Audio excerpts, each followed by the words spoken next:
Street. Welcome back. This is episode 3 of the Milner Field House History and Discovery podcast. And as we're trying to keep this theme going of introducing a new member of the team every week, we have with us tonight for the first time the wonderful Mr. Andrew McAllister, not only unique tour guide of Milner Field, but all-round expert in wood and other things. He doesn't like ghosts, but he loves spiders. So between us, we kind of cover everything as well. So how are you doing, Andrew? I'm very good. How are you all? We're good. I'm good. Good. How's Chrissie? I'm good. Have you had a good week, all of you? Both of you? Very good week. Yeah, busy. Yeah, good stuff. So, yeah, I was up there, went up there last Sunday after the rain. I posted a few pictures. Yeah, and it was weird. Everything had been like, because the rain had fallen down, it was like everything was kind of like ingrained with sand, like a thick coating of sand over everything. Yeah. It must have just like rain was so heavy, it just bounced up and everything was dusted off. And then like I saw another one of those alchemical symbols, triangle, which is fire. On the stone was like, oh.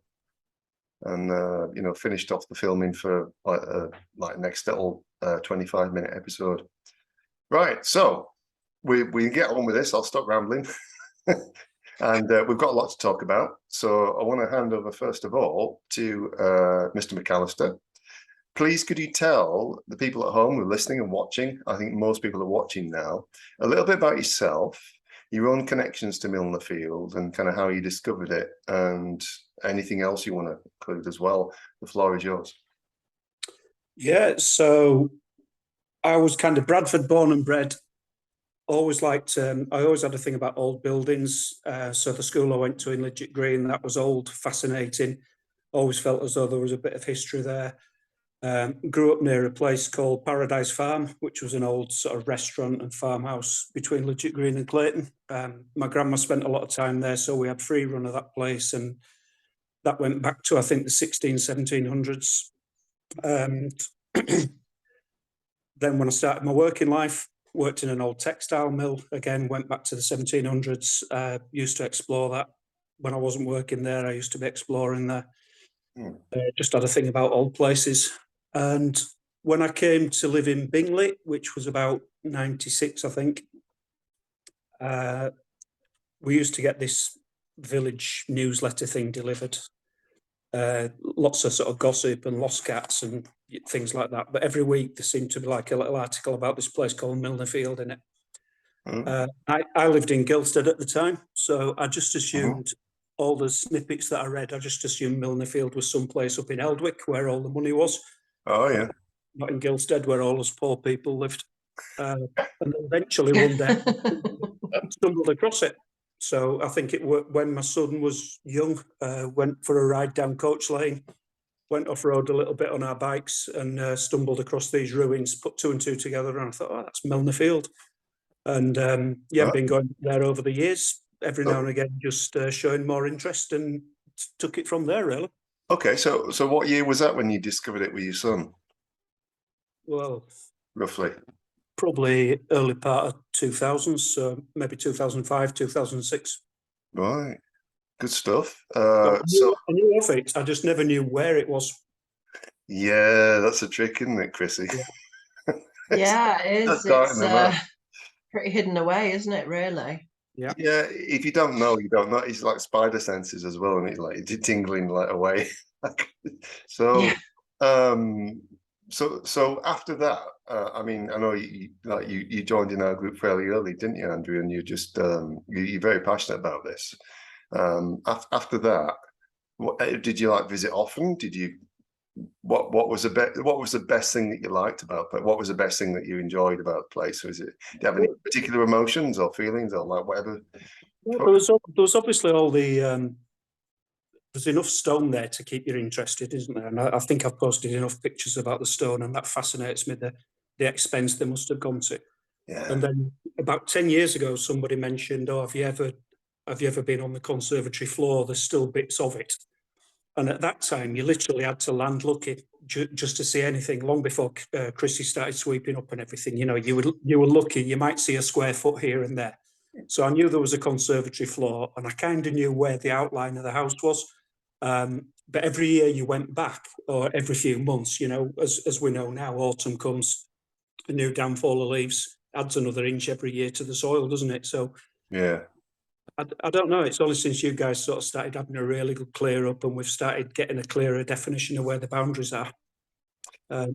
Yeah, and of course, as we mentioned last week in previous podcasts, is like the it's like a little nature reserve. It's like a little not quite a microclimate, but it's like a little micro kind of reserve, like kind of birds, different trees. That Salt planted a lot of different trees, and Robert Marnock, the landscaper, he put a lot of different things into the gardens there, which wouldn't have been in the ecosystem before, and that's oddly enough, it just attracts different things, doesn't it? And then on Sunday, like you see all different types of little fungi and stuff that are around. You only get those with specific trees and specific things as well. Right. So, how did you find out about the Facebook groups on Milner Field? Were you like a member already, or did Chrissie just kind of like snag you in? No, just sort of working with social media and things. It was just for years I've been looking around Twitter and LinkedIn and anything with a hashtag or anything with a mention. And suddenly, I don't know, a year or so ago, I saw a Milner Field group spring up, and I thought that's a good idea. I wish I'd have done it years ago. I know plenty of people locally who are interested in it. So yeah, sort of tagged on and joined, went up and met Chrissie and Carl one week, and it's gone from there. Yeah, and we're all really glad to meet you when we met you as well, and like your passion for the place as well is kind of getting to legendary status now. And we're going to be releasing this on Thursday night, Friday morning, which is the 3rd of November, 4th of November. So we just want to put a quick shout out to people as well who are watching this, because it's going to be on Spotify, which is our biggest bunch of viewers, YouTube, Odyssey, Library, BitChute, and so on as well, but also on the podcast. But this Saturday, which is the 5th, remember the 5th of November, we're going to be from 10 o'clock in the morning. Just come along to Milner Field. The weather's supposed to be fairly good, reasonably good so far, and obviously Andrew will be there if anybody wants a guided tour. He's going to take you around and show you around the site. And if you want to bring a pair of garden gloves or a spade or a trowel or whatever you want to do, you're welcome to join in for as long as you want. Chrissie and Carl, myself and Alan, hopefully, and Andrew will all be there. So yeah, if you can get down, we posted it on Facebook. Chrissie, what do you think about that? I know you've got plans for the first thing Saturday, haven't you? Do you want to tell us about the outer wall, turret or whatever it is? I mean, it was basically the upper terrace wall that surrounded the house. At one end, I can never remember which, west or whatever. The end of the terrace wall towards the kitchen wing had a conical roof, garden roundhouse that was particularly pretty to look at, had stained glass windows.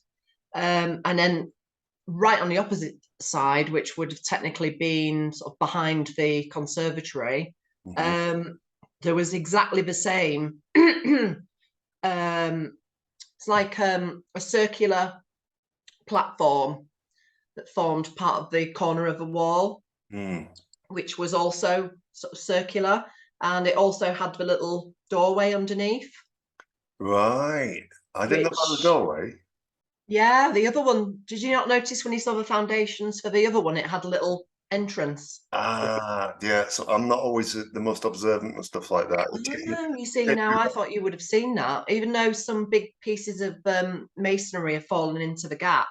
Yeah. That was a little doorway. Okay, right. I did see some iron slats sticking up. Yeah, it's just sometimes it takes a penny a bit longer to drop with me than. Snap. Junior used to keep his lawnmower and his barbecue and his things like that, and his kids' trampoline. Yeah, possibly kids' trampoline. I'm sure Victorians must have had trampolines. I'm pretty sure. Like whether we had one in the garden or not, I don't know. Yeah, but it would be Okay. interesting to know if it was replicated at the other side, wasn't it? If Yeah, it's yeah, because that way you're talking down towards the kitchens, and this will come in when we do the quiz, folks. Sorry, there's a question in there. I'm getting excited about bad questions. Yeah, there's one on the other side, which is the southeast. I think it's a south facing east side that you mentioned first, Chrissie. On the other side is the furthest southwest corner of the entire house structure, and I think that's where we're probably going to rip back the ivy. Yeah, it is just ivy as well. It's yeah, and we'll probably only find the foundations, but I mean, I think the wall will probably be one of the last things we ever get to. I know. Well, I have seen red brick on that corner, so don't get too hopeful. Yeah, well, there's a little spot just beneath that as well before you get to the boundary where the wall is onto the farmland. And then there's a little clearing there as well, which is like a space that I know the kids have used and people have used. And it's like there's a few bigger sandstones there. And then it's after that, just over the wall, is the only final remaining piece of the iron railings. Yes, I've seen that. Yeah, yeah. Oh, okay. So that might be starting place on Saturday. So hopefully get there before people turn up for the yeah, and try and rip it back, which we can do, chop it back, and get some photos, and hopefully we'll find something interesting. Because I mean, let's face it, you go along with we go along to do a job, but the house always gives us a surprise, doesn't it? Yeah. Yeah, Andy, what do you think? It's not. I mean, it's work, but it's not work, isn't it? What do you reckon? Yeah, it's just it's a getaway, isn't it? It's something different to do, and yeah, I've had a couple of horrendous months at work, and it's just a change of scenery. That sort of I've got something else in my life, Yeah, I find it very. I must admit, it's some of the best therapy I've ever had. Just because you're not only you're in touch with nature, two, you're out there with like good people that are all kind of passionate and committed to it as well. Three, we have a good laugh and hopefully like take a bit of piss out of each other. But four as well, it's just like we all kind of like we try to like struggle in the same direction. We all pull together as like a yeah. I think and we've all been brought together by the house. Yeah, it's bizarre, isn't it? It's like, well, it's like it's attracted certain people there to do. Each of us has done our own unique part, which on its own wouldn't have been anything really spectacular. But when you put it all together, it's like a recipe, isn't it? You take the individual ingredients and they're like, oh yeah, well, this, that, the other. But then you put it all together and it makes we're delicious. Yeah, it makes a good dish. Exactly. I just like the feeling of sort of hanging around as well, and you see people like myself from 10 years ago wandering around with bits of paper and maybe David's book, the Lost Country House book, and you see them trying to turn it upside down and left and right and think, where the hell am I? And that's the one. Yeah. And it's great to have a word and just tell them what you know and maybe find out a bit from them as well. Like a guy last week told me a bit about using slate for damp proofing. I'd never even thought of that. That everybody sort of contributes their own ideas and they all know a little bit about it. Yeah, indeed. And on Sunday, after I'd been up there, I went to see my dad who lives down in Bingley, and he was asking about what we're doing and so on. I said, "Oh yeah," I was talking about the office construction of that, and I said, "Yeah, they use like layers of slate," and he was saying to the damp proof course, and he was like, "Oh yeah," because my dad's done his fair share of building and grafting in the past. He was like, yeah, I can see how that would work really well. So it's fascinating. Like we had Mark Battersby there the other week, and he was talking about the floor joists and the construction and how the windows are put in and stuff. And I was like, these are like 8 old craft trade methods. Yeah, talking about not just the masons at the stone, but the builders and so on, where they didn't have the modern methods we have now. And yet they still managed to magically craft in like 2 years this place to just absolutely the best standard you can imagine. Yeah. So as well, Andy, have you got any? I don't want to bring up the whole ghost story thing, but have you ever had any strange experiences at Milner Field? I don't want to put you on the spot with that one, but No, nothing tangible. But I think, like I've explained to Chrissie before, you can go around there some days. You can spend 4 or 5 hours by yourself, and it's absolutely fine. You know, it's peaceful. Gather your thoughts and everything. And then other days, you're only there 10 minutes, and you think, well, I'm not alone here, or it's a bit more of a somber atmosphere, you know. But yeah. Has anything ever pushed me over? Have I ever seen anything? No. It's just got an atmosphere all of its own, isn't it? It's pretty unique. Yeah, 100%. Yeah, well, that's good. That's good that they've not picked on you, and because you probably never go back there, would you? If you did, if they picked on you, like, oh, shouldn't move. There's probably you'd probably be like in 2 minds about going back. I've walked out of there very quickly before, but yeah, I've never actually had an experience, but walked quickly enough to make sure I didn't have one either.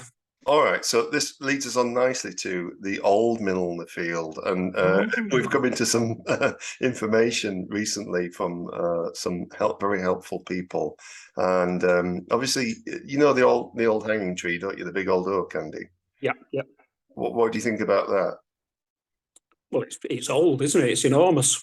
But yeah, exactly. There are myths and rumours and things going about that when the old house was there from like the what would be like the 16th century, early Elizabethan time, 16th century, that was used as a hanging tree that would used to. But there's no actual evidence of that. It's just something that's kind of keeps coming up again and again and again with the locals, and people keep mentioning that. Yeah, there's a bit of rope hanging off it this week, isn't there? Sorry?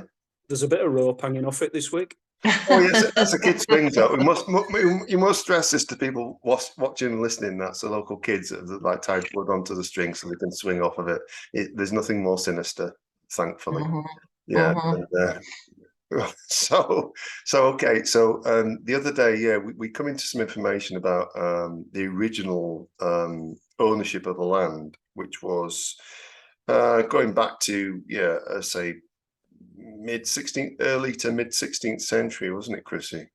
Well, there was references back to the 1500s. Yeah, the fells first of all, with information about what their coat of arms looked like and who owned the land, and then the kind of like property, the genealogy of the property, who passed it down. So the fells, the Milners, the old fields, and so on as well, all the way down to I won't say because that's in the quiz, but what you read some of that, didn't you, Chrissie? I did. What's your thoughts on that? Well, I mean, the first thing that springs to mind is it's very sad because this land had such a long lineage, and you know, it was well thought of, and you know, proud owners had this manor on this land. And then look at it now. I mean, you know, that was the first they were the first feelings that I had about the place. It's just all this history, and now it's nothing more than a forest with some steps. You know, it's yeah, I think I might have interpreted it a slightly different way, because I know history is very it's a realist thing, isn't it? Because every family died, and they all had their own tragedies and so on as well. And so all that's recorded is the facts of what happened, or a basis of the facts of what happened. But I kind of saw it as somewhere these families live on, their ancestors live on as well. And I know we're talking about a space of almost 500 years, so about 450 years that property, that land, that estate has been in the hands of all these different families, like dynasties, in fact, like generations. Yeah. But I always wonder what was there before that. Maybe just open territory. But yeah, it's always sad. I never gave a damn about history until like last few years or so. And then when things in my life started to make me like getting older and show you where you get aware of your own mortality, and you think, oh well, Oh, don't you? yeah. Get those 50, you get aware of your mortality, and you start thinking about things differently as well. Yeah, And yeah, so, you do. You do. It's I mean, it's kind of like when you think about the mansion and the manor and how easily things can be swept away. yeah, but It's I don't know. It's I try not to get too. I can get really caught up in it, and I can end up being very melancholy about the whole. I think I'm a specific sort when I see what people's lives played out on these pieces of land, and like you say, for hundreds of years, and where about everything around it wasn't. That was all empty and open, and it's blipped on its head, hasn't it? It was very, very remote, wasn't it? Yeah. I grew up in Yeah. Lidget Green in Clayton, and I've seen old pictures from the turn of the last century where they look like Dale's villages. Now, I know from living in Bingley long enough that it was extremely rural and remote, and there was not much between Dick Hudson's pub at the top of Eldwick down to the Glen pub in Gilstead. Mm-hmm. And then literally between there and Bingley, which was a small town, and Saltaire, an even smaller town, it was just open, and Milner Field must have stuck out like a sore thumb. Yeah. And you wonder why did he rip it down? What was it about the place that made him think, I'm not going to develop that, I'm going to build a new one? Oh, you mean the old manor? Yeah. Apparently, if I might answer this, apparently the manor itself had been stood for over 300 years, and it had been repaired or rebuilt or kind of made several times by the families that lived there, but not in a good style, as Titus Salt Jr. said. And he said it'd become very ramshackle and not in keeping with the trends or the architectural trends or the style of the age. So at that time, as we know, like Locke and Mawson with like architects, and Houses of Parliament had just been built, and then around about the same time Bradford City Hall was built, and it was like that whole Gothic architectural revivals came in, and that's why there's like that Pugin and Ruskin, there's those PR carved into a lot of the stone, a few of the stones as well. So I think, it was like it must have been, I think it must have been like a new wave of like modernism at that time that came in. And he was like, yeah, well, but to his credit, he did write the book. He wrote a book about old Milner Field before it was demolished, and he took all the history. We don't know exactly where he got that history from, but I'm guessing it must have been from manuscripts and things that were all compiled. And as what we're seeing this week in a very concise fashion, into, just preserving that information. And do you know how many copies of that book there are left? Because just the one. Yeah, I believe it's still in the hands of the Salt family. So yeah, it's never been reproduced or reprinted. As you know, Salt Jr. was very fond of his library. It was his favorite room in the house. I can't blame him.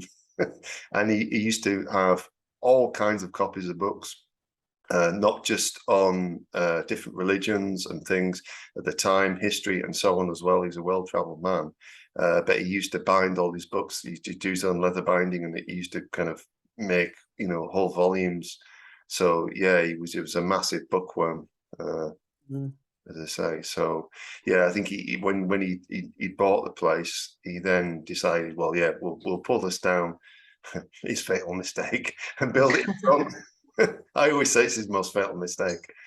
And yeah, I think that's the information that's come to light recently as well. It's fascinating because it's written in a different era, and it's interesting to interpret in it, Chrissie, because there's notes about and things about the crest and coat of arms of the families that lived there, like the arrows, the pelican feeding the young, and all these things that were specific to the families that lived there.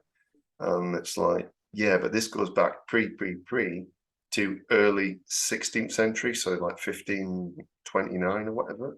I think we're going to have to do a lot more research into that. What do you reckon? Yeah, yeah, definitely. Yeah, I'd love to know more about that. Well, Yeah. there's bound to be parish records, and there's bound to be in the parish, especially in the parish of Bingley. If you go for the main street, there's two where it splits apart. There's two cemeteries there, either side, the old main street, and then the other side. There's bound to be. I think maybe it might be worth a visit, walking around to see if any of these people had like mausoleums or tombs or kind of stones there. Just a thought. Yeah, good one. All right. Okay. So yeah. So we'll revisit this. I think on the old Milner Field, because what do you think? Because it's fascinating to me. It is fascinating, but I mean, also it's part of the lineage of the property as well, isn't it? It's not, it's not just about one house. Oh no. Technically there were two, even though that one was long gone. Incidentally, while we're on the subject of old Milner Field, I know you're going to ask me on Saturday, Andy, but that picture that I posted with the circle around about the steps. Yeah. There was, it's in one of the aerial photographs that I posted. You can see before you get to the steps to the old Milner Field, the one that had the big gate posts. The one that we go up. You know the steps to old Milner Field that are still there now. Yeah. Obviously the ball and finial posts have gone. Yeah. And there's just the steps remaining. Yeah. Now, how he got from the house up to those steps, as it is now, it's just like a muddy incline. Yeah. In that photograph, you can quite clearly see looks straight like line. a stone staircase. So I think he had a stone staircase installed so that you could climb up to the steps of old Milner Field. Okay. Right. That's what that post was about, because in an aerial photograph you can quite clearly see a cutout, and I could only presume that would be because it is, you can see the incline in the aerial as it goes up to the old steps of Milner Field. Yeah. So he must have had some steps installed so you could climb up. Yes, I can I just say as well, when I took a break about midday on Saturday, on the monsoon, and I walked back to where the farmhouse, where the conservatory floor was. I got my bottle of water, I had a drink of water, I come back, and for the first time, I don't know why it took me so long to kind of see this, but right opposite where the billiard room is, there's like a mound which goes up, but it's almost square. It's like a cushion or a square shaped. That seems unnatural. There's quite a few trees gone on top of it, and it's absolutely densely covered with ivy.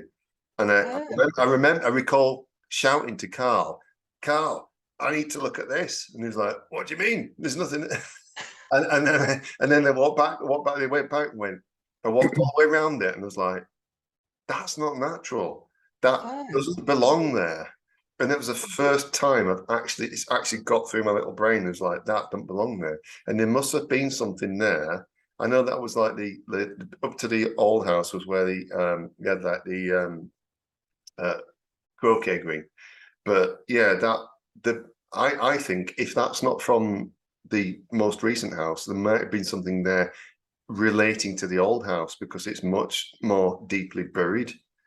I think I know what you're talking about now. I'm absolutely convinced. I'm 99% sure that there's the foundations of something under there. I think I know what you're talking about now. I've walked past that mound before, because usually that's the way we leave. Yeah, that's right. And then I've seen it and thought, oh, that looks a bit weird, but just carried on. Yeah, and I'm going to include that in the next video. The next video capture my ramblings on that is just there that it's the fun part of it. It's just it's going to be out in the next few days as well when I get There's so much to do when we get there. Yeah, so there's so many different areas that I really would love to tackle, but yeah, so you listening at home, watching at home, when you're watching this and watching us agonizing over this, please come down, volunteer your time. It won't be easy. Get down with a shovel and some gloves. If you can't volunteer your time, volunteer your information. If you know bits about it, just let us know. Yeah, exactly. So it won't be easy work. It won't be it's not like it's not like it is social, but it's not like you're going to have to get it's not, but it's very very rewarding. It's very very very fun and very rewarding as well. Just to find stuff like it's just it's the best fun I've had in a long while, and I mean that I don't mean that in a geekish way, but it's just actually not only like connecting with the place, but it's yeah, I don't know. There's just certainly something about that, and everything you discover, everything you dig up, and every bit of it, just bringing care and attention for the place is just yeah. It's almost like Chrissie says. It's like the house is thanking us. It's kind of like thanking us by revealing its secrets and stuff. Yeah, it's like a reward for all the hard work. In an essence, it's we could dig and not find anything. There could be nothing left, but it's also that feeling of, I don't know, when you do find it and it's in really good condition. I'm talking about obviously pieces of the house rather than anything of any value, because as we know, there's nothing there really of any value, except to us. Yeah. I mean, my favorite thing to do is collect pieces of glass from a house because it's so varied. I mean, I've even turned one into a. Oh yes. That's a really thick, fat piece of glass from a house, and I've just turned it into a pendant for now.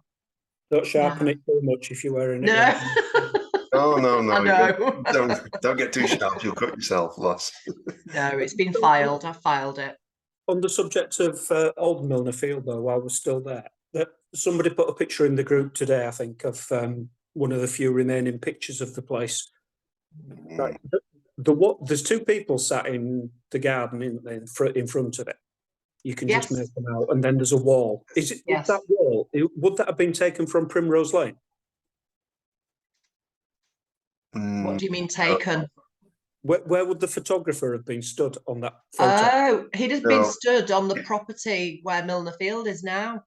Right, so he's nowhere near the main road. He's actually no. And going back to an earlier point, yeah, thank you for raising it, Andy. Going back to an earlier point, you're saying there was nothing around there, because of course Primrose Lane would have just been a track. Yeah. Past it, and everything past the boundary of the house that way was just open fields, farmland to the west, west as you go in, and then northwest and above that, and then to the land above, land above. There was nothing around there. There might be other farmstead or something, but there was no built up areas. There was no houses. It was all the way, probably all the way up to pretty much Rumbold's Moor, Dick Hudson's up that way. There was nothing, and up until I guess like early 20th century, they started building a bit more, and then like 40s, 50s, then it started to develop, didn't it? Yeah, that's why the house ended up being torn down, isn't it? Well, the ruin. Essentially, it was in that period where post World War One, post Depression crash, was just the whole history had its own bearing on that, and it was like, well, you couldn't afford to keep these beautiful mansion houses heated and warm and dry and maintained and so on. So just like it was like, well, okay, we're all kind of in a bad place. Let's just tear them down and just knock them down, or leave them, abandon them, close them off. Yeah, and it was just that it was kind of I hate to say criminal, but it just seems, to my mind, it was criminal to do that. But I mean, there could have been another solution, but I guess it obviously didn't mean as much to that generation as it does to us now. No, and that's the irony of it as well, isn't it? There's just like, we think back now and think, well, we wouldn't have done that, but at the time, we don't know how they thought. They might have had no other choice. They might have thought. Fast forward 100 years, it's like my irrational hatred for retail parks. Even though I spent sort of 12 years working in one, I would give nothing more than to tear every one of them down. Yeah. But who's to say in 100 years' time somebody doesn't go rummaging through and say, "Oh, I'd love to bring this back to life." No. I hope not. No. Well, everything's moving online now anyway, so I doubt in 100 years there will be physical shops. I think it will all be, ferried out. there'll be drones dropping parcels through your window, and Just imagine somebody rummaging through some ivy and that and finding an old B&Q sign or something. And thinking, what the hell that is? What are these golden arches? Wait. I wonder what that is. So, No, we can laugh about it, but it'd be tragic if it gets to that. I think anybody who's seen the movie Idiocracy probably that's a good one. It's like a futuristic thing about how like in 100, 200 years time from now, the human race are like just reduced to like gibbering zombies. Like Wow. Yeah, it's a good one to look up anyway. I don't think we're far off that now, to be honest with you. But Oh, that's just no. my opinion. No, don't get me started on geopolitics. Oh, good lord. Moving on. Right, are you ready for a quiz yet, or do you want to leave it till later? Well, it's up to you guys. I'm easy, really. It's Well, never mind about that. Do you want the quiz or not? Well, I don't know. I might be too brutal. I was expecting Alan to be here as well, but apparently he's got growth. He's got nothing to do. All right. Well, I'll be easy on with the answers. I'll give you hints and stuff as well. So there's 10 questions. So Right. Obviously you might say no phones, no books, whatever, but you probably won't get them anyway. Right. So here we go. First quiz for both of you. And first question is, right, so originally, how far did the estate stretch in terms of land across the River Aire? And there's a bonus point if you can name the type of tree that they planted the entire avenue of the coach road with as well. So how far did the estate stretch when Salt bought the land? From which point in the east, so that's nearer, obviously Shipley End, to the west nearer Bingley, how far did it go? So it went up to Sheriff Lane in the east. But do you know how far that is? Yeah, I took it along the river though. He bought the land along the river. So if you think about the river, so from the one side, any ideas, Chrissie? No. Chrissie probably won't because you're not a native, are you, in that sense? So I'm distance-wise, I don't know, but if you follow Sheriff Lane down and then the coach road down as far as Saltaire, what we call the carriageway, I don't know. Yeah, Did it go? if you go along the coach road, right? So yeah, so it goes from Baildon Bridge, which is on the river. Yeah, so maybe going on the river. So you bought all the land along the river, and it goes as far as Seven Arches, which is just before Bingley. Yeah. Chrissy's like, no, I know, clear what you're talking about. Right, so yeah, from Baildon Bridge. And any idea about the trees? Oak. Hawthorns. Hawthorns. Hawthorns. So nil point so far. It's all right. Shocker. I'll make the questions easy for next week when Alan's here. Right, For me. no, some of them are easy as well. Well, most of this is taken from the book, so I know. I've lost mine. I've lost it. Oh no! Right, so we know the carriage drive led up to the house, past the South Lodge, right all the way to Primrose Lane. But what was it called at the other end when it went past the house to Primrose Lane? Oh. Horses as a clue. The Gallop. No, oh, that's a cart road. Oh, of course it was. I knew that as well. Oh. One point for Chrissie because she knew it. So you're losing now, Andy. Right. Next question. What or who were the actual? What was the name of the actual estate agents that presided over the sale of the house in 1922? Don't know. Right move. No, wrong. It was Purple Bricks.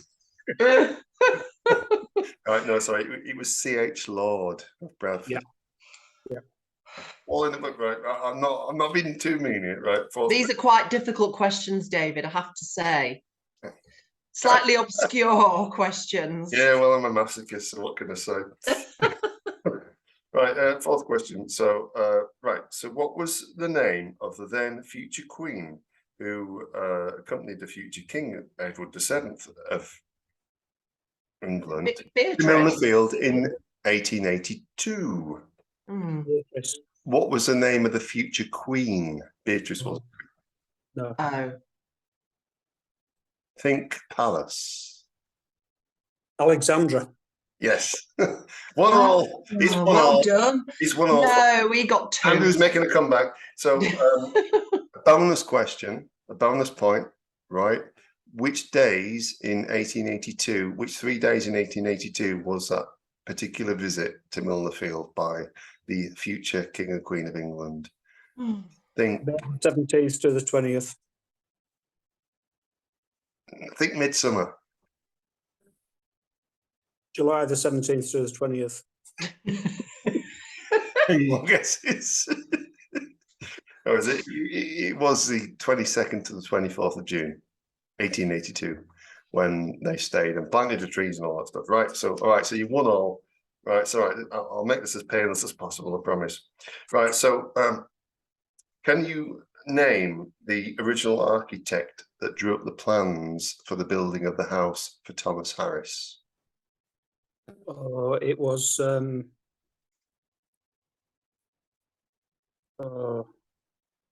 William somebody. No.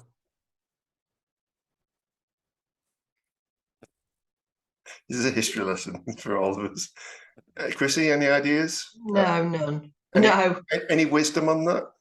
no. I just read Thomas Harris. I didn't realise there was a. He was a builder, but no. Any wisdom on that? Anyone? That's a clue. Any Norman Norman Shaw. Yes, Chrissie's in the lead, 2-1. Yes, come on. Right. Norman. Right, so go on. Here, right, we've got a few questions. Go. What was the name of Gordon Salt's wife? Ugh. And the bonus point question, which is a chance to get ahead, Andy, is what year were they married? Gordon Salt, did you say? What was the name of Gordon Salt's wife? And the bonus question, which year did they become betrothed? As they say in Victorian times. In what annum? Yeah, no idea from Miss Camp. Was it Isabella? It's Isabella. Do you want a clue? Yeah. I can't remember the theme tune for it, but Magic Roundabout. Florence. Oh, It's 2-2, folks. So got right in there, didn't you? bonus point. What I was year, gonna say Google. what year did they get married? 1887. Oh no, think coronation year. And not chicken. 1885. Edward VII's coronation year, that's a clue. Oh, I don't know. 1902. No, close, but no cigar, Andrew. It was 1903. Oh, 2-2. And we got 4 questions to go, so it's getting heated now. Right, so question 7. Oh fuck, I can't read my own writing. In the only, sorry, I've got doctor's handwriting. In the only known photographic portrait of the lovely, lovely, lovely Catherine Salt, what gems were embroidered and adorned into her dress? was it amethysts? Emeralds. Wouldn't have been emeralds. No, too soft. You get one more guess each. It's not diamonds. Think of the seaside, but not here. Oh, Like Balinese seaside, or like Australian, or crystal. Give up. pearls. Pearls. Oh, So, okay, so it's still 2-2. oh, the pearl gown. It's everything to play for now, right? Oh, Focus, concentrate. Right, so question 8. Who did, right, this is a question I couldn't answer earlier. Whom did Titus Salt Jr. purchase a house and land off? And how much did he pay in 1869? who did he purchase it off? Yes, I need the full title and name. Mr. Oldfield. Who? Mr. Oldfield. No, sorry, no, they No, wouldn't. but that's like a trick question because I've read not. two. It's not. It is It's not. his father. Oh no, no. Well, who did the Salts purchase the land off then? Oh, Admiral Duncombe. Yes, I'll give you a point for that. So 3-2 to Chrissie. And then for the bonus point, does anybody know how much they paid for the entire estate? Oh no, 21,000. Yes, 27,000. yes, Chrissie's right. And Did I both. get that right? Yes, Chrissie's 4-2 in the lead. Andrew, you're getting your ass kicked now. And we've only got 2 questions left. So I feel there might be a tiebreaker coming on here. Right, so, ready, brace yourself, buckle in. Right, question 9. So what date did the Roberts family move into Milner Field? And there's a bonus point. You can name his mother-in-law. Oh, Bella Foster, but oh God, I can't. 1903. Yes. I do know some stuff then. Oh, this last question is kind of pointless. I said, yeah, you're leading 7-2 now. Sorry, Andrew. Sorry, Andrew. No, it's my fault for being such a bugger with the questions. Right, so right, this is the final question, which is, and I think Andrew might get this one. I've got a feeling he might. So, which 2 rooms at the east end of the main house were adjacent to the kitchen courtyard? There's a point for each. Laundry room. No. No. Dairy. No. I give up. No. Let me just repeat the question again. I know. I'm confused. Which 2 rooms at the east end of the house before it goes down to the kitchen courtyard, right, were adjacent to the kitchen courtyard? So if you think about how the house is here, and then there's a little step down to where the whole courtyard is. Which 2 rooms, and I'll give you a clue, they were next to the dining room. Butler and Yes, you got it servery. right. Yes.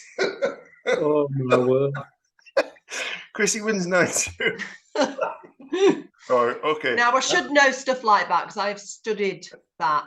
Yeah, no, I'm sorry I made it such a ball. I don't know my east from my west, so just if that helped.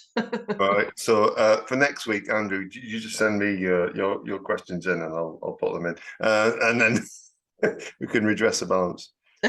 So there you go. Chrissie's this week's winner. And waited all day for a question on wood. Yeah, that's question 11. Hang on a minute. Wood. Well, the question is, would you dig up a floor joist? Yeah. Yes. Yes. No, we're all agreed then, yes, and that's absolutely fine.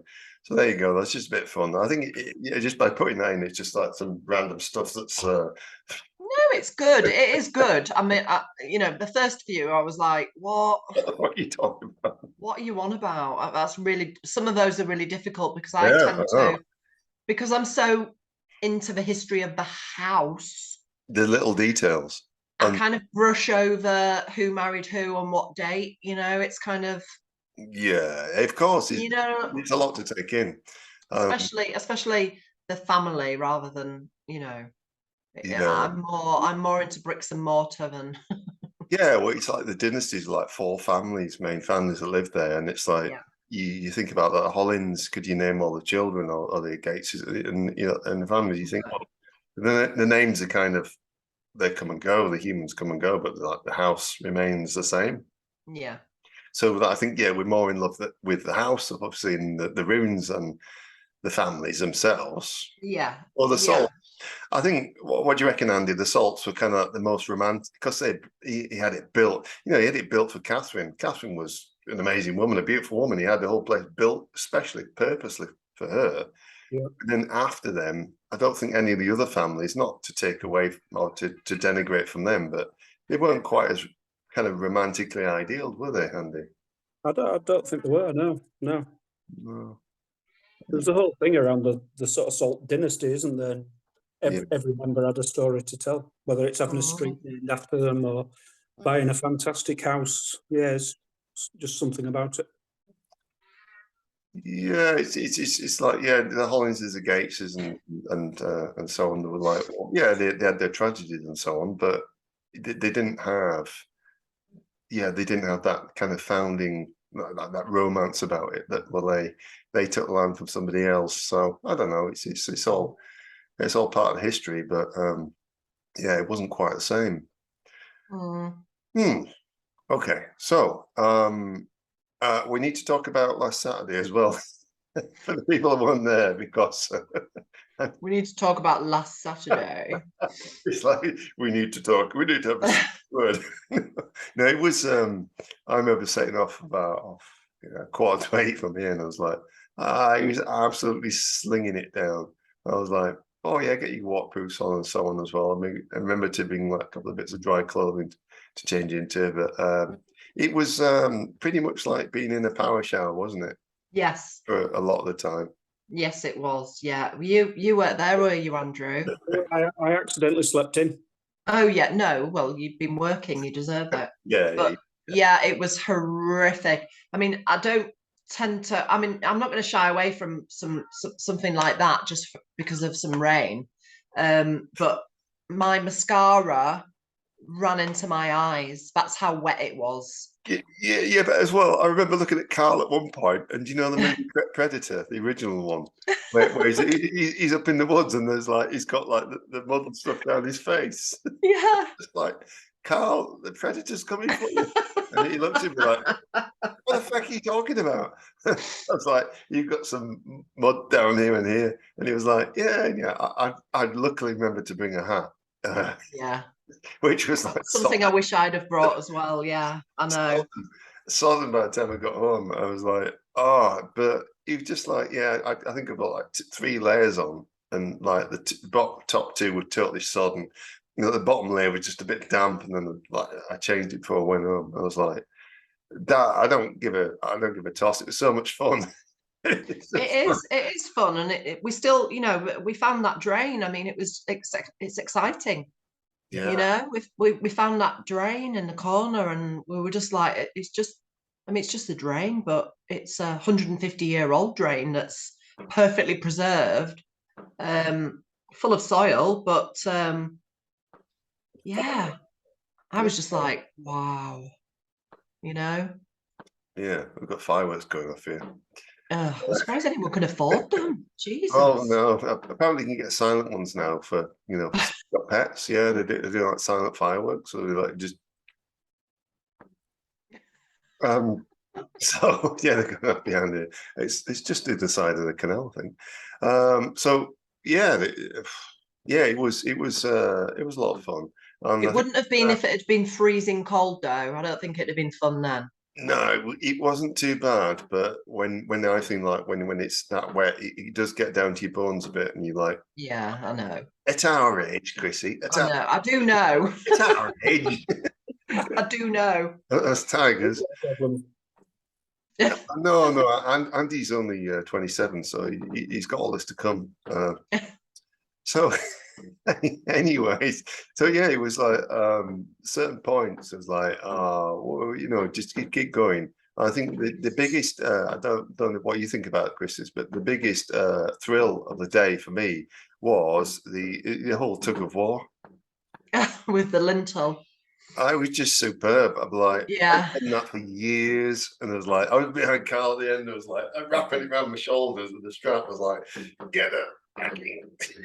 All finding somewhere for leverage as well. Yeah, trying off. I was like hanging off the bank, like hanging forwards like that, with the strap around my back, going. Yeah, it was. It wasn't fun until it started shifting, and it was fun because we knew we were doing it. But I don't know how we're going to tackle those that are still blocking the stairs.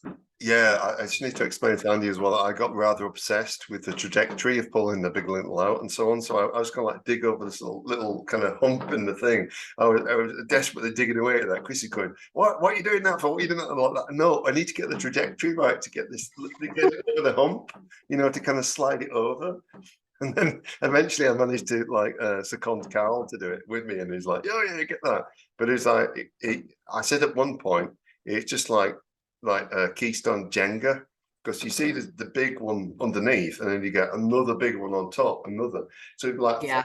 5 stones all Yeah. stacked up on each other. Yeah. And you couldn't get to any of the ones underneath until you picked the one on top out. Yeah. And there were quite a few as well. It was Just like fucking Jenga. yeah. It just Yeah. makes me wonder, back in the day, I mean, we know the weight of even the most basic of the facing exterior stones, but what sort of an army of workers must there have been to My word. even Yeah. build one level per day? I don't know. Yeah, I mean that big square one. I spent the last hour and a half at least. I was there on Saturday trying to dig round that, and I remember remarking multiple times, as I do because I've got no filters. Jesus H effing F! How big is this? Yeah. MF? Yeah. The air was blue. People Yeah, are it was looking at me blue. going, why is he getting so angry about this stone? I was like, I kept digging around it, like, get this one out, get this one. And still at the end, it was like still only like half uncovered. And it was like a big square, kind of big roof mount boulder piece. And I was like, that's got to come out next Saturday. Yeah. I was like, I'll get to that point about 12:30. I was like, I'm running out of energy to fight. Yeah, I think we all were, and the rain as well. But you uncovered the drain though, so you like that was like when you showed me afterwards. I just had the feeling I know they're going to find something after. Yeah. And they're like, Because we always do. We always find something. You Yeah. know, it's the house just keeps giving us little excuses to carry on. As if the walls that are still there isn't reason enough. Yeah. You know, it's like, ta-da, look, a drain. Yeah, all those tidbits, and then I went down on Sunday, and like, I went down there and I tried to get in the camera under the grate as well. Yeah. I couldn't. I didn't have a torch as well to see down under there. I'm guessing it's probably full of the metallic red land octopi spiders. So kind of there was quite a few of them out in force on Saturday, and they seem to be like some type of mechanoid arachnoid army that have taken over the whole corner of the house there. I think they're everywhere. I think they're everywhere on that site, but particularly rife down by the kitchen wing, aren't they? Under those stairs in the cellar. Oh, so I remember I was trying to dig out. I started trying to dig out those steps for the kitchen that led from a house down to the kitchen block. And I thought, what are all these weird little holes? You know, just like really tiny little holes in the soil everywhere. And I dug down a little bit, and sure enough, spider central. So I just kind of left it alone. Thought. And speaking of spiders as well, we have to give a big shout out to Alan, who's joined us next. No, we need to give a shout out to Alan as well, because on Saturday when I was flagging quite a bit as well, I was just like, I know he's kind of, he oversees things, doesn't he? He's like the foreman. And at some point, so he really got in there. Was like, can you just pick that stone out? And he'd be like, oh, he does. Block it out. And like, oh, he does. I was like, cheers, man. Yeah, he's straight in there, bless him, isn't he? But we got it down to that thing as well, where he's like, "Oh, you give me that look again." I'm like, "Yeah, could you just get that stone out?" Because I was like, as I was running down in kind of like power and strength, he was like, "Oh yeah." So it actually worked quite well. Yeah, it does work well. Yeah, I think between us. All right, so we know we're going to carry on around that boundary. Yeah. Then we're going to look at the turret as well. Andrew, have you got any thoughts on anywhere that you've not mentioned that you'd like to dig up? It changes every week. I'm like, the first week I met you guys, and you just turn up there on a Saturday and you think, I'm going to dig in this little part, and then the week after you want to dig somewhere else. Theoretically, I'd love to trace the whole outline of the border of the house. Oh yeah. But that's going to take months, isn't it? Even if we years. Years. Dig a indicatory line. I don't know, but I don't know. I think for the next few weeks, I'd like to look at that little circle area we mentioned at the start. Yeah, well, I'd take me and Chrissie half an hour on Saturday morning and think. Yeah, it won't take, that won't take long, Andrew, at all. When Ivy's involved, it won't take that long. No, it won't. I'll be full of machetes out. chocolate biscuits anyway by then, won't I? I'll be full of chocolate biscuits from my tourists. So we must put out a shout out as well to Thomas that joined us on Saturday. Thomas seems to have a lot of knowledge. He wasn't kind of so keen on being part of the podcast and so on, which is fine, but he seemed to have a lot of knowledge and insight. And he mentioned something as well. I think I'm not sure if you were there when he mentioned this, Chrissie, or he said about the original the 1960s demolition of the house. He said that the crews that came in, they were using ropes, basically tying ropes around the higher stones in the house and literally pulling it down. Makes sense. He didn't say this just came, I think, from his grandmother who used to live there. I'm not quite sure if they were. Sorry, you've got like a 200 repeat firework out here. Then you can hear that. No, it's fine. No, it's good. I think I'm not sure if they use horses or people or both. I don't know. Probably, yeah. He was just saying that literally what they were doing, he was tying, like, getting the thickest ropes and tying him to the upper parts of the masonry house and pulling them down one by one. Wow. Now that makes an awful lot of sense, doesn't it? Yeah. Because things have fallen, yeah. The way that they're scattered around and done is it like, yeah, depending on which directions they pulled them in. Because I was thinking about when we uncovered around the conservatory and there's all those baubles from Catherine Salt's boudoir in there. It's like, why are they over there? Yeah. Maybe you pulled them in that southwestward direction and pull them down that way. How easy would it have been to pull, though, and to bring it down? Well, if you look at the actual the definition of the stones between them, I've never ever seen a lot of mortar between them, but the sheer weight of them. Yeah, a lot. I'll give you that for a lot of them, but things like the corbels, they had iron supports, and I mean, you can still see some of them poking out from the back of the corbels. Well, and also that, sorry, forgive me, that side of the house where the corbelled window was, that was red brick, so that's definitely was mortared. Well, do you think maybe they anticipating this, or they may have done some preparation work, so they may have sent people? Yeah, they must have. They must have done some. Cut the ties and, pardon the expression, cut the ties and stuff, and go in there and make sure that it was ready to be pulled down. Yeah. Otherwise, it would have been like heaving and hoeing. Yeah, and it wouldn't have made any sense to do that unless they did.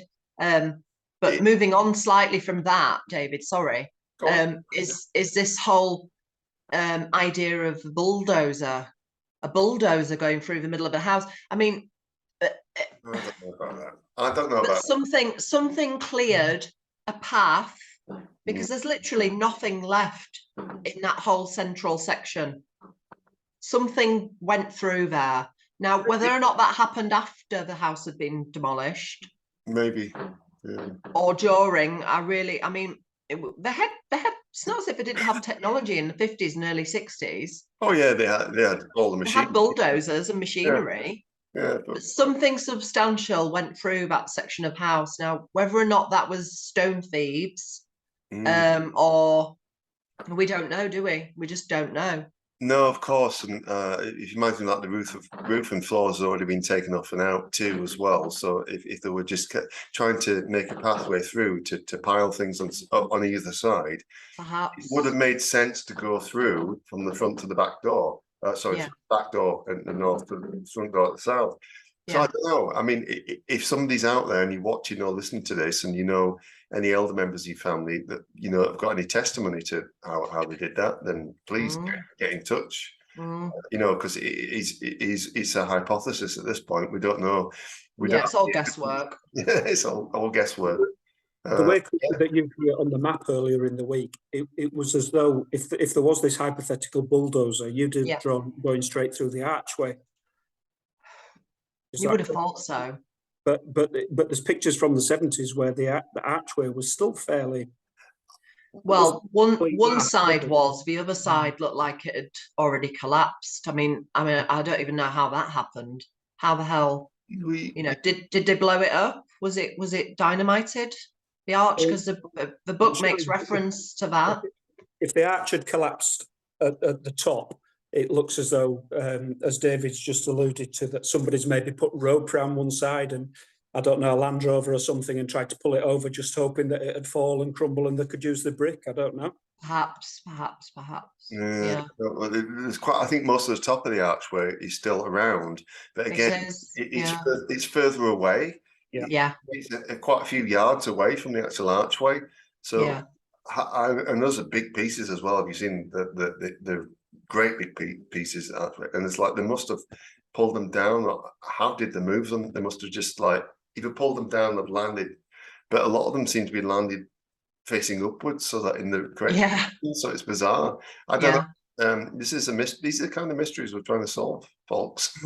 Like Columbo time, Miss Marple time. So if anyone out there knows, and anybody was around in that time, we'd really love to hear from you. You know, that'd be great. So from demolition to excavation. Now we got to the point where all these years later, we're like trying to do the best that we can. So I'll probably start with Andy. Do you want to share anything from that any encounters you've had recently on social media with people regarding, and then I'll move to Chrissie, where any feedback and stuff you've got from anything you've been told or people have approached you about, anything you want to share at all? No, there's just more and more interest. So some people I've known for a few years have mentioned that they've seen the site, the Facebook site. I showed a couple of people around at the weekend, Louise and Stephen, who I've known for many years. It's like rekindling people's interest. And I think what you've just mentioned, it'd be just nice, wouldn't it, to say, somebody comes along who says, oh, you know, my mum or my grandma or elderly relatives, they've got memories, and even if those people aren't around anymore, you know, if they've got the memories, it would just be nice to piece it all together. Yeah. And Chrissie, who was that? There was that other couple with the dog, and then the lady, the older lady that was with them. Yes. Was it a week before last? It was. And she was talking about they had a fire. Yeah, she distinctly remembers. She used to play excuse me, on the site when she was a child. And obviously, you know, I'm not going to ask her age, but she distinctly remembers the house being, you know, there and intact, possibly roofless. I think she was born in the very early 50s, didn't she? She was born in the very early 50s. So I think she said she was only about 5 or 6 when she was playing in the ruins of the old house. Yes. She had some vivid memories. One of the ones that struck me was the fact that she remembers the wallpaper going up the staircase in the house. Right. You know, she doesn't allude to. I didn't actually ask her. I was just in awe, to be honest. I didn't ask her if the stairs were still in place. I would presume they wouldn't have been. But she remembered the wallpaper. She remembers using roller skating on the floor of the conservatory. But she also remembered that the building had a fire. So we've heard this before, but you know, obviously it's very difficult to find out whether or not that's true, because you know, we certainly haven't seen any evidence, but then again, we've only just started uncovering. So, but if I'm right in remembering, didn't you say that it was an intentional fire to burn everything that was there that needed? It wasn't like an accidental fire or something. No, it was unintentionally. So it would have just been like one day. Yeah, they did that, and then it was done. Yeah, it was done, and then it was pulled down shortly after. Kind of hard to separate it out from being because obviously a few hours, whatever remaining wood and stuff that's left is going to burn up, obviously, and then the remains of that will be washed away within weeks and months. Yeah. There wouldn't have been a lot to burn, I wouldn't have thought. I mean, you know, obviously they left the joists in situ, so they would have burnt, but yeah, exactly. What else would have been? Practically everything was stone, you know. Yeah. Andy, I know I'm talking about burning wood. It's just Will do. But yeah, I think it will still saved you peace anyway. But I think there was a guy on, I don't think it was the Milner Field Facebook page, it might have been the Saltaire History. Somebody had mentioned a few months ago, probably an elderly gentleman, I don't know, but he said he vividly remembers a fire there. yeah, And I kind of felt guilty afterwards that I kind of corrected him to say there was never a fire, you know, it was derelict and it was eventually demolished. So maybe he's got that memory as well. But the only other thing I heard about 10 years ago, somebody went, so the North Lodge, which is now obviously lived in, isn't it? Somebody lives there and they've made a good job of it. That was derelict for many, many years. And I do remember somebody telling me once that there was a fire there. Yeah. okay, yeah, and I've no other evidence other than having been told that. yeah, I actually asked Alan that last week. He said, did they like set fires and stuff in there? And he said, oh yeah, I think they did, but the kids went in there. But they might have. Yeah. But of course, it's such a sound structure again. It's like, well, yeah, you could like lit a fire inside there. If there's only like the walls and stuff remaining, you couldn't really have done a lot of damage. But No. it seems like the same happened for both houses. And I think, if I'm right saying, the only one that's been preserved, probably the best, would be the South Lodge, the little lodge right at the start of the carriage drive. Yeah. And as well, I know that now you've got the little swing, you got the gate, and then you've got the little swing gate for the pedestrians going there because it's still a right of way. And I think before that, I think that has been rebuilt because it looks like it's been rebuilt in the modern era. Maybe last few decades. I think before that there would have been an archway or something there, and I get the feeling that there would have been that there because that's although the house itself is well preserved, but the surrounding, there's like some outbuildings and stuff. Well, but that may have been changed, I reckon. Yeah, I mean, it always on those lodges, it always baffled me why the North Lodge was so sort of ornate and grand. Yet the South Lodge, I mean, that's the way he came home from work every night. He'd have come up, from Saltaire up the carriageway. You'd have thought he'd have had the sort of grand lodge facing him and his visitors as they arrived from Saltaire, wouldn't you? Well, yeah, I think I've got a possible explanation for this because at that side, the farm was managed by the actual, what is now the Milner Field farm that the Downses have. So at that point, there was only kind of open land down to the river, and the other side would have been Shipley Glen. Now, in the auction manual, it talks about the division of that land and the road of the carriage drive all the way down to Baildon Bridge. And it talks about that having to be open to pedestrians and tourists, because in the Victorian times, Shipley Glen was like the biggest tourist attraction for miles around. Yeah. So the South Lodge was only just there to guard the gate, or the gate that might have been there.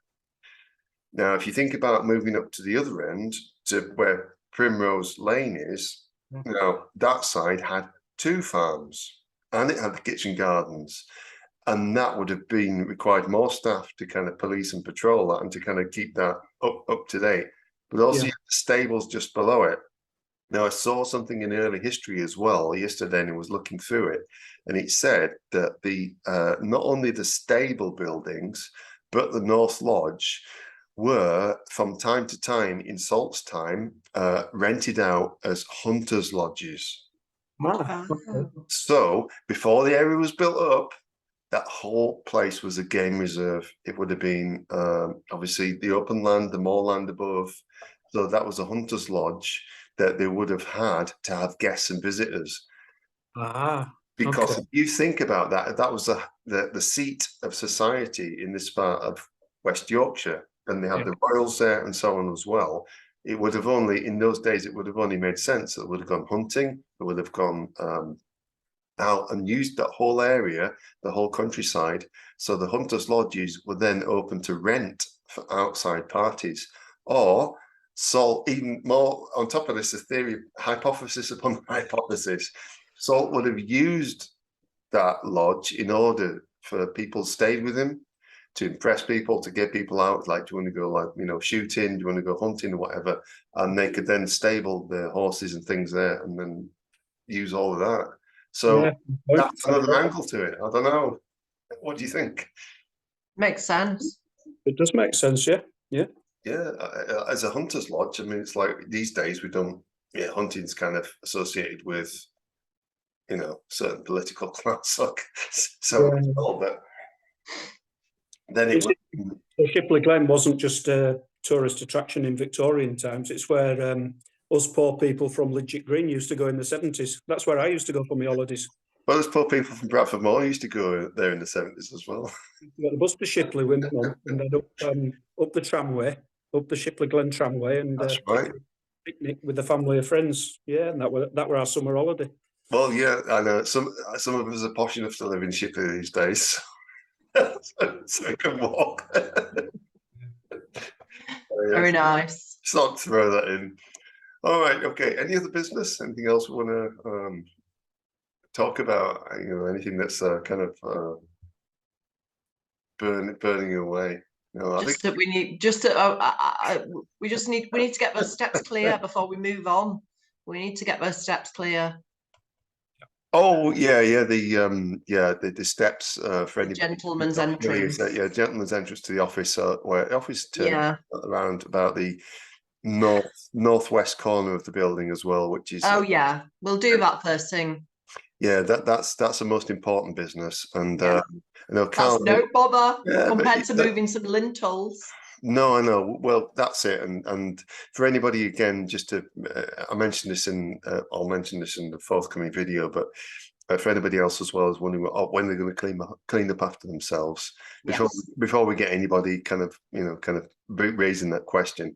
Well, yeah, we that's already planned, and we've already made contingency for that. I think there's obviously got to be that to kind of place stone by stone and move certain things out of the way just to clear the path. But give us a chance. There's only like 5, 6 of us at most.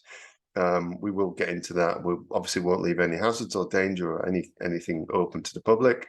But obviously we must stress it is an individual's conscious choice to have common sense on what they climb into or onto or over or whatever. So we didn't ruin the house or pull it down. Don't blame us.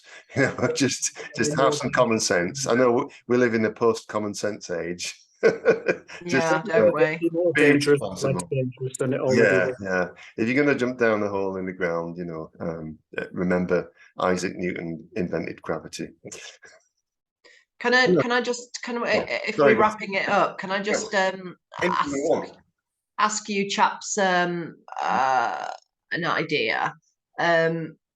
What are your thoughts on the open basement? Because it's been very well documented, the open basement by the kitchen. What are your thoughts on what should happen to that? Because I've seen images of people letting their children go down there. Yeah, I've seen that. Yeah. And I mean, I'm not calling anyone out. It's your choice, but I think it's possibly time that's closed up. That basement. What do you think, Andrew? It would be sad to, it's part of the history. It would be sad to board it up, but I know exactly where Chris is coming from. Okay. I mean, I feel the same way, but I mean, at the end of the day, I mean, we didn't open it up. It's been opened up for God knows how many years. People have shoved lintels in there to make it safe. People have removed said lintels. I've always walked past it. There's no way I'm going down there. Not because I'm scared the building's going to collapse, because spiders. I don't think it's going to. Yeah, it's full of spiders. Yeah. A word of caution to anyone listening: if you really, really want to go in that basement and you don't like spiders, do not go in. It is full of them. And when I say full of them, I mean there are egg sacs down there. Yeah, I think I'd agree to a degree, Chrissie. I'd just say, well, yeah, if you don't like spiders, creepy crawlies, you don't like cobwebs, you don't like the dark, you're scared in small spaces like that, don't go down there. I mean, that's just something that we don't seem to cover as a society anymore. It's like common sense. And basic values, like if you don't like small spaces full of spiders and cobwebs, don't go in there. Also, if you want to know what it looks like down there, there's plenty of videos on YouTube. There's loads. Yeah. Look up, and I'm going to quote. It's not changed. Mr. Alan Taylor, Explore with Me, Alan Taylor's channel. I know it looks exactly as it does on the videos. There's no need to go in there. Alan is Alan's a very brave man. One of my heroes. He's almost conquered his arachnophobia by going down there and videoing in the place. So if you want to check out his channel on YouTube, Explore with Me, you can see those. Also, like Martin Zero and what was it? Adventure Me. Adventure Me as well. They done videos down there.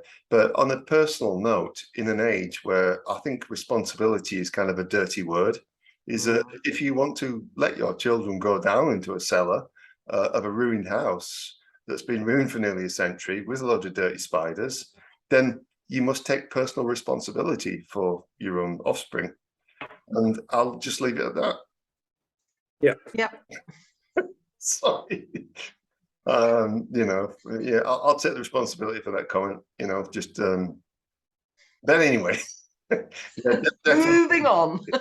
Moving on, because nobody likes personal responsibility these days in the post-truth age. So, right, okay, so anyway, I'll be shamed for that, no doubt, and cancelled. Right, so no, it's been an awesome amount of fun to do this with you both as well, especially getting Andrew finally, kind of cudgeling. I've seen you for ages, Andrew. If you can edit the video, because I've got a face made for radio, as people. Oh no, I'm not going to blow you up. I'm a bit camera shy, so. No, you've done exceptionally well, and I want to thank you for doing this. I'm not going to blow you over on the thing. My whole theory of podcasting, doing this for like fourth year now, is I don't edit stuff. We don't want to kind of cut things out. It's got to be natural and real. So thank you for joining us, and hopefully where I lost 9-2. Sorry, you edit that bit out where I lost the quiz 9-2.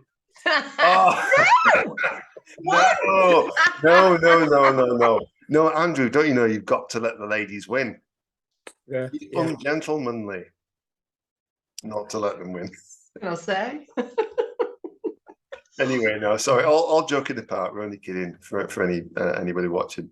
We're only kidding about that. So just remains me to and obviously we'll have a chat afterwards. This so